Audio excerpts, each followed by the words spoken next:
बिस्मिल्लाहिर्रहमानिर्रहीम। अस्सलाम वालेकुम viewers, medical health station Mohammad Fayaz आप लोगों की खिदमत में हाजिर है।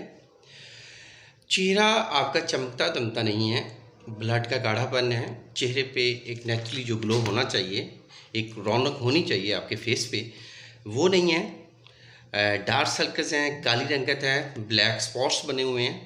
तो इसके हवाले से बेहतरीन हर्बल टिप है। अभी मौसम भी है, सर्दियों में गाजर आम होती है। गाजर का जूस पीना शुरू कर दें। डेली अगर आप गाजर का जूस पियेंगे तो इससे फेस में ग्लो आएगा। आपका फेस की रंगत जो है वो रेडिश टाइप हो जाएगी और उसके साथ साथ आपकी आंखों में चमक आएगी।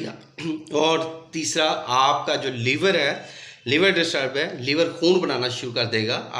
देखिए, खून के साथ बड़ा गहरा ताल्लुक है फेस के ग्लो के साथ। अगर आपका लीवर सही खून बना रहा है, रेड ब्लड सेल आपके सही बन रहे हैं, तो फेस में बेहतरीन लुक आएगी, फेस में एक नेचुरल ग्लो आएगा। आप गाजर का इस्तेमाल करें। गाजर का जूस सर्दियों में आप कोशिश करें कि हफ्ते में 7 दिन होते हैं तो 7 गिलास लाजमी पिएँ। और इसको पीने का जो बेस्ट टाइम है नाश्ते के 1 घंटे बाद है। इसके साथ साथ आप दोपहर में सैलेड के तौर पे आप कच्ची गाजर का इस्तेमाल कर सकते हैं।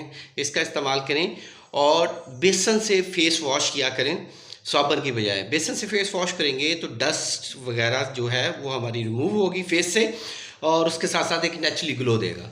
इस टिप को आजमाएं और कमेंट्स में अपनी राय का इज़हार ज़रूर कीजिएगा। अल्लाह आपका हामी नासिर हो। शुक्रिया, जज़ाकल्लाह। अल्लाह हाफिज़।